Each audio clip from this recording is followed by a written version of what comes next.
Hello guys, welcome back to the channel. Guys, अगर बात करें वाईफाई कैमरों की तो कुछ कैमरे ऐसे हैं जो कि काफ़ी फेमस हैं और काफ़ी बजट फ्रेंडली हैं और उनका यूज़र इंटरफेस भी काफ़ी अच्छा है और काफ़ी अच्छी स्पेसिफिकेशन के साथ में आते हैं। तो आज मेरे पास हैं उनमें से दो कैमरे जो CP प्लस की तरफ से आते हैं। एक है CP का E31A जो 3 मेगापिक्सल में आता है और दूसरा है मेरे पास E41A जो 4 मेगापिक्सल में आता है। तो ये दोनों ही कैमरे ऐसे हैं जो अपने सेगमेंट में बेस्ट हैं। अगर बात करें इन दोनों ही कैमरों की प्राइस डिफरेंस की तो यहाँ पर आपको देखने को मिलेगा 500 के आसपास इनमें डिफरेंस देखने को मिलेगा, जिसमें से जो 4 मेगापिक्सल कैमरा है ये वाला ये महंगा है, 500 या 600 महंगा है। और आज मैं इस वीडियो में आपको दिखाऊंगा कि वो जो 600 है आप क्यों पे करेंगे और क्या आपको इन कैमरों में डिफरेंस देखने को मिल जाएगा, यानी कि जो 4 MP वाला है वो क्यों लेना चाहिए आपको और जो 3 MP वाला है वो क्यों लेना चाहिए, क्या आपको 500 रुपीज़ डाल के कुछ एक्स्ट्रा मिल पाएगा या नहीं मिल पाएगा। तो आज हम इस वीडियो में यही बात करेंगे और आपको प्रॉपरली समझाने की कोशिश करेंगे कि आपको इनमें से कौन सा लेना चाहिए। अगर आपको वीडियो पसंद है वीडियो को लाइक करना, चैनल पर नहीं है तो चैनल को सब्सक्राइब करना। तो सबसे पहले बात करते हैं कि इन कैमरों में फिजिकली क्या डिफरेंस है और जो बॉक्स कंटेंट है उनमें क्या डिफरेंस आपको देखने को मिल जाएगा। तो चलिए करते हैं इनकी अनबॉक्सिंग और देखते हैं क्या क्या कंटेंट देखने को मिल रहा है। तो अभी हम जो अनबॉक्सिंग कर रहे हैं वो E31A की कर रहे हैं, ये वाला बॉक्स E31A। और यहाँ पर एसेसरीज़ में अगर हम बात करें तो यहाँ पर हमें देखने को मिल जाएगा ये कुछ स्क्रूज़ और ये एक केबल मिल जाती है और एक ये अडेप्टर मिल जाता है और अडेप्टर यहाँ पर रख देते हैं। उसके बाद में यहाँ पर ये हमें माउंटिंग क्लिप देखने को मिल जाती है कुछ इस तरीके से। ये यूज़र मैनुअल भी मिल जाती है, ये सब सामान यहाँ रख देते हैं। उसके बाद यहाँ पर बेसिकली हमें मेन कैमरा बॉडी देखने को मिलेगी। तो ये कैमरा बॉडी देखने को मिल गई यहाँ पर, तो इसके सामान को यहाँ रख देते हैं और अब ओपन कर लेते हैं E41A जो ये 4 मेगापिक्सल कैमरा है, इसको ओपन कर लेते हैं और देख लेते हैं इसके अंदर हमें क्या क्या देखने को मिल जाएगा। ये एसेसरीज का बॉक्स जिसमें एक मिल जाएगी वायर और सेम अडेप्टर मिल जाएगा यहाँ पर, जो कि 31A में भी था इसमें भी है, और सेम माउंटिंग क्लिप भी देखने को मिल जाएंगी और एक स्क्रू यहाँ पर एक पैकेट मिल जाएगा स्क्रूज़ के लिए।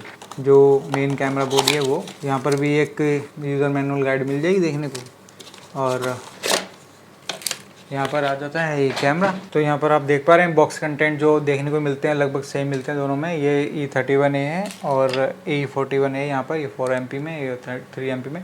बॉक्स कंटेंट जो है वो एक जैसे ही देखने को मिलते हैं सभी में, तो कोई डिफरेंस देखने को नहीं मिलता है। और यहाँ पर अगर हम बात करें कैमरा बॉडी की तो बात करें E31A की तो यहाँ पर हमको इस तरीके से देखने को मिलती है और यहाँ पर देख पाएंगे E31A प्रिंट किया गया है और बाकी इस तरीके से कैमरा बॉडी मिल जाती है। और पीछे ये सब देखने को मिल जाएगा, LAN port, reset button, power cable लगाने के लिए 5 वोल्ट इनका।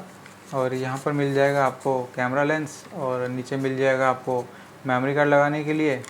और यहाँ पर आपको स्पीकर ग्रिल मिल जाएंगे पीछे और यहाँ पर आगे मिल जाएगा आपको माइक का ये जो छोटा सा होल होता है, यहाँ पर आपको दिख रहा होगा, ये मिल जाएगा। और यहाँ पर अगर बात करें E41 में बात करें अगर E41A की जो 4 MP में, तो यहाँ पर आपको दिख पा रहा हो E41A 4 MP में। और यहाँ पर भी आपको कैमरा लेंस और नीचे मेमोरी कार्ड लगाने का स्लॉट और यहाँ पर माइक के यहाँ पर स्पीकर ग्रिल और यहाँ पर भी इसमें भी लैन पोर्ट का ऑप्शन और रीसेट बटन, साथ में 5 वोल्ट DC लगाने के लिए एक जैक और नीचे स्क्रू लगाने के लिए सेम। तो यहाँ पर अगर हम बात करें फिजिकल डिफरेंस की तो दोनों में कोई भी डिफरेंस देखने को नहीं मिलता। अगर आप इसकी स्पेसिफिकेशन जो रिटर्न होती है नीचे अगर वो ना देखें तो आपको पता भी नहीं चलेगा कि इन दोनों कैमरों में कौन सा 4 MP है कौन सा 3 MP है। और जो हाइट वेट वगैरह है वो ऑलमोस्ट हमें सेम लग रहा है देखने में, यहाँ पर कोई डिफरेंस नज़र नहीं आ रहा है। तो चलिए यहाँ पर बाकी एसेसरीज तो सेम है ही। तो ये तो रहा फिज़िकल ओवरव्यू कि क्या डिफरेंस देखने को मिल रहा है। डिफरेंस कुछ भी देखने को नहीं मिल रहा। तो चलिए अब बात करते हैं रिजोल्यूशन की कि इन कैमरों में जो क्लियरिटी कैसी मिल जाएगी, कैमरा लेंस कैसा मिल जाएगा। तो इसमें जो E31A वाला कैमरा है उसमें आपको 3 मेगापिक्सल का कैमरा लेंस देखने को मिल जाएगा। जो सेंसर है 3 मेगापिक्सल का है। साथ ही यहाँ पर E41A में आपको 4 MP का यानी 4 मेगापिक्सल का कैमरा सेंसर देखने को मिल जाएगा, जो कि थोड़ा सा बेटर हो सकता है। 3 मेगापिक्सल से कैमरा सैंपल आप देख पाएंगे फुटेज मैं साइड में लगा दूंगा, आप देख पाएंगे कि कितने क्लैरिटी में कितना डिफरेंस देखने को मिल जाएगा, और जो कलर सेंस है वो किस तरीके की मिल जाती है दोनों ही कैमरों में, वो भी आप देख सकते हैं। और आप समझ सकते हैं कि कौन सा कैमरा आपको अच्छा लग रहा है, कौन सा बेहतरीन लग रहा है क्लैरिटी के मामले में।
सो गाइस अब बात करते हैं नाइट विजन की। इन दोनों ही कैमरे में आपको night vision black and white देखने को मिलेगा, कलर किसी भी कैमरे में देखने को नहीं मिलेगा, क्योंकि इसमें जो है IR लाइट का सपोर्ट देखने को मिलता है, और उसके थ्रू आपको नाइट में ब्लैक एंड वाइट ही नज़र आएगा।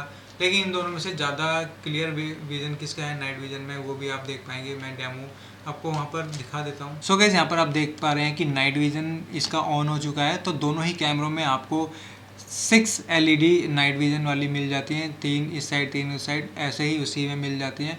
तो जो नाइट विजन की क्लैरिटी है वो दोनों ही कैमरों में सेम होने वाली है, कोई डिफरेंस देखने को नहीं मिलेगा। अब आप देख पा रहे हैं जब इसके सामने हमने लाइट को ऑन कर दिया तो ये लाइटें बंद हो गई हैं। तो इस तरीके से भी ये काम करती हैं रियल में। और गाइज यहाँ पर मैं देख पा रहा हूँ दोनों ही कैमरों की स्पेसिफिकेशन में साफ साफ लिखा हुआ है कि इन दोनों ही कैमरों में आपको 15 मीटर तक का IR डिस्टेंस कवर होता हुआ दिखेगा, यानी कि नाइट विजन में 15 मीटर तक का आप इजीली विजन जो है वो देख पाएंगे। और इनमें जो कैमरा लेंस है वो 4 mm का आपको देखने को मिलेगा, यानी कि जो वाइड है इनका वो सेम होने वाला है। हालांकि जो रिटर्न स्पेसिफिकेशन है उसके अकॉर्डिंग दोनों में सेम है, लेकिन मैं आपको यहाँ पर वीडियो डेमो दिखा देता हूँ जिसमें आपको पता चल जाएगा कि जो इन दोनों की वाइड एंगल है वो कितना वाइड है, क्या दोनों में सेम 4 mm का लेंस लगा हुआ है या फिर किसी में ऊपर नीचे लगा हुआ है, तो वो भी आपको देखने को मिल जाएगा। सो गाइस अब बात करते हैं वेदर रेसिस्टेंट की। तो इन दोनों ही कैमरों को आपको इंडोर में लगाना है, ये आउटडोर पर्पज से नहीं बने होते। थोड़ी बहुत एक आध बूंद अगर कैमरों पे गलती से आ जाए तो वो कोई प्रॉब्लम वाली बात नहीं है, लेकिन ऐसा नहीं है कि आपने इनको बाहर इंस्टॉल कर दिया है और वहाँ पर पानी बारिश का आ रहा है इनके ऊपर, तो ये कैमरे डेफिनेटली ख़राब हो जाएंगे, क्योंकि इनमें आपको कोई भी IP रेटिंग देखने को नहीं मिलती। गाइस अब बात करते हैं ऑडियो की। इन दोनों ही कैमरों में आपको ऑडियो देखने को मिल जाएगी जो कि डुअल वे है, और ये डुअल वे ऑडियो सपोर्ट करते हैं, यानी कि इसमें स्पीकर और माइक दोनों ही होते हैं, जिससे कि आपको ये कैमरों के आसपास होने वाली एक्टिविटी की वॉइस आपको सुनने को मिलेगी। और अगर आप भी चाहते हैं कि आप भी कैमरे के थ्रू कुछ बोलना चाहते हैं तो आप अपने फ़ोन से इसमें कमांड दे करके कुछ भी बोल सकते हैं। और इसमें 1 वे या डुअल वे दोनों ही तरीके से आप इसको कम्युनिकेट कर सकते हैं, चाहे तो सिंगल वे कर सकते हैं चाहे डुअल वे कर सकते हैं। ये दोनों ही ऑप्शन इन दोनों ही कैमरों में आपको प्रॉपर देखने को मिलेगा, क्योंकि जो सॉफ्टवेयर का UI है वो सेम है दोनों का, कोई भी डिफरेंस वहाँ पर देखने को नहीं मिलता। ऑडियो को लेकर एक बात और बता देना चाहता हूँ, जो इनका माइक है वो काफ़ी अच्छा है लेकिन लाउड नहीं है, यानी कि उनमें आपको जो साउंड है वो अच्छी सुनाई देती है लेकिन लाउड सुनाई नहीं देती। अगर आपको ऐसे कैमरों की नीड है जो थोड़े से लाउड हो, यानी कि आपने ऊपर इनको माउंट किया हुआ, नीचे वाले बैठे हुए जो पर्सन है अच्छे से सुन पाए, तो कहीं ना कहीं आपको डिसअपॉइंटमेंट हो सकती है, क्योंकि जो इनका स्पीकर है वो ज़्यादा लाउड नहीं है। सो गाइस अब बात करते हैं स्टोरेज की। तो यहाँ पर आपको इन दोनों ही कैमरों में स्टोरेज मिल जाती है 128 GB तक की, और जो मेमोरी कार्ड है वो माइक्रो SD वाला, ये दोनों ही कैमरे सपोर्ट करते हैं, और इसमें आपको कोई भी क्लाउड स्टोरेज देखने को नहीं मिलती। तो इन CPU प्लस के कैमरों में ये सबसे बड़ी कमी है कि इसमें क्लाउड स्टोरेज देखने को नहीं मिलती, और जिससे कि इसमें आपको बस मेमोरी कार्ड लगा करके ही स्टोरेज देखने को मिलेगी। तो कहीं ना कहीं ये इन कैमरों का माइनस पॉइंट है, और अगर आपको ज़रूरत है क्लाउड स्टोरेज वाले कैमरों की तो ये कैमरे आपके लिए नहीं बने। सो गाइज अब बात करते हैं इंस्टॉलेशन की। तो गाइज इन दोनों ही कैमरों की इंस्टॉलेशन बहुत ही ईजी है। आप इनको टेबल टॉप भी कर सकते हैं, बहुत ईजी होता है। कहीं भी आप ऐसे टेबल पे ले जाके इनको रख सकते हैं, और काफ़ी अच्छा व्यू आपको देखने को मिलेगा वहाँ पर। और अगर आपको चाहिए कि इनको आपने हैंग करना है तो आप इसको सीलिंग माउंट या वॉल माउंट दोनों ही किसी भी तरीके से कर सकते हैं। हालांकि बहुत सारे कैमरों में वॉल माउंट देखने को नहीं मिलता, ओनली सीलिंग माउंट देखने को मिलता है, लेकिन इन कैमरों में आपको यहाँ पर अगर मैं दिखाऊँ तो ये वॉल माउंट भी है और सीलिंग माउंट भी है, दोनों तरीके से काम करने वाली माउंटिंग क्लिप देखने को मिल जाती है। तो देखिए जो माउंटिंग क्लिप है वो कुछ इस तरीके से वर्क करती है। सपोज़ आपने यहाँ पर इस तरीके से कैमरे को सीलिंग पे माउंट करना है तो वो भी काफ़ी इजी हो जाता है। इस तरीके से आपने स्क्रू टाइट कर देना है, और ये इस तरीके से आपने यहाँ पर इनको सीलिंग पे लगा देना है, तो ये सीलिंग पर माउंट हो जाएगा। और अगर आपके पास सीलिंग पर माउंट करने का कुछ भी नहीं बन पा रहा है तो आप उसको वॉल माउंट भी कर सकते हैं। उसके लिए आपने इस तरीके से क्लिप को वॉल पे माउंट करना है, जैसे कि मैं आपको दिखा रहा हूँ। सपोज ये वॉल है, आपने माउंट कर दिया, और इस तरीके से कैमरा आपका हैंग हो सकता है। तो इन कैमरों में ये दोनों ही माउंटिंग का ऑप्शन देखने को मिल जाता है। एक्चुअली 3 तरीके की माउंटिंग का ऑप्शन मिल जाता है, वॉल माउंट, सीलिंग माउंट और टेबल टॉप। तो यहाँ पर माउंटिंग को लेकर कोई भी प्रॉब्लम नहीं होने वाली। और गाइस इन दोनों ही कैमरों में आपको यहाँ पर लैन पोर्ट का सपोर्ट देखने को मिल जाएगा। यहाँ पर आपको लैन पोर्ट देखने को मिल जाता है। इन दोनों ही कैमरों में सेम पोर्ट है। ये गाइस बहुत ही काम का पोर्ट है, क्योंकि बहुत सी जगह ऐसा होता है कि आप के घर में या जहाँ पर भी आपको इन कैमरों को इंस्टॉल करना है वहाँ पर वाईफाई की रेंज प्रॉपरली नहीं पहुँचती। तो इस केस में आपको ये जो लैन पोर्ट है काफ़ी काम आने वाला है। आपको क्या करना है, लैन केबल डायरेक्ट इसमें लगानी है और अपने राउटर में लगानी है, दैट्स इट। यहाँ पर आपका काम हो जाएगा, और ये कैमरे विदाउट वाईफाई ही कनेक्ट हो जाएंगे, बस लैन पोर्ट के थ्रू ये कनेक्ट होंगे, वायर के थ्रू। और गाइस यहाँ पर अगर बात करें यूज़र इंटरफेस की, तो यूज़र इंटरफेस इसका काफ़ी अच्छा मिल जाता है। उस पर सभी बेसिक फंक्शन आपको देखने को मिल जाएंगे। अगर आपने एक बार कनेक्ट करके रखा हुआ है तो आपको सेकेंड टाइम जब ये कनेक्ट होएगा या वो लाइट जाने के बाद में दोबारा से रिस्टार्ट होएगा तो बहुत क्विकली ये कनेक्ट हो जाता है। वहाँ पर आपको बिल्कुल भी प्रॉब्लम देखने को नहीं मिलने वाली। तो सो गाइस अब बात करते हैं प्राइसिंग की। तो यहाँ पर ये जो प्राइसिंग फैक्टर बहुत ही इंपॉर्टेंट है, और बहुत से लोगों को ये मैटर भी करता है, क्योंकि अगर आप CCTV या ये वाईफाई कैमरे लेने जा रहे हैं तो आपके सामने बहुत सारे ऑप्शन देखने को मिलेंगे। आजकल बहुत सारी ऐसी कंपनियां हैं जो वाईफाई कैमरे बनाने लगी, यानी बहुत सारी रेंज के वाईफाई कैमरे आते हैं। लेकिन मैं आपको ये ज़रूर कहूँगा कि जो CP प्लस है वो अपने कैमरों का प्राइस काफ़ी कम रख करके और काफ़ी अच्छी फीचर्स के साथ में, काफ़ी अच्छी क्लैरिटी के साथ में आपको कैमरे प्रोवाइड कर रही है।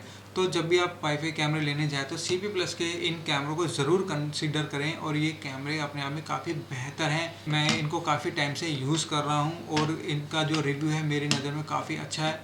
बस कुछ प्रॉब्लम है जो आपको देखनी चाहिए अगर आपको उन चीज़ों की ज़रूरत है, जैसे क्लाउड स्टोरेज हो गया, जैसे इसका जो स्पीकर है का लाउडनेस है वो हो गया। तो ये 2-3 चीज़ें ऐसी हैं जो थोड़ा प्रॉब्लम करती हैं, लेकिन हो सकता है कुछ लोगों को इनसे कोई फ़र्क नहीं पड़ता है। अदरवाइज़ ये कैमरे बहुत अच्छे हैं, कोई प्रॉब्लम नहीं है।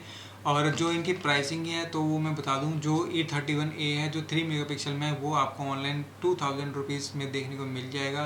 साथ ही अगर आप E41A जो 4 मेगापिक्सल में है वो आपको 2500-2600 में देखने को मिल जाएगा, यानी कि ऑलमोस्ट 500 का डिफरेंस रेट में देखने को मिल जाता है। और अगर आपको इन कैमरों को लेना है, परचेज़ करना है, तो आप डिस्क्रिप्शन में दिए गए लिंक से परचेज़ कर सकते हैं। और इसी तरीके की वीडियो देखने के लिए बने रहिए चैनल पर, और सब्सक्राइब कर लीजिए चैनल को। वीडियो पसंद आ जाए तो वीडियो को लाइक ज़रूर करना। Thank you so much. मिलते हैं किसी और वीडियो में, तब तक के लिए।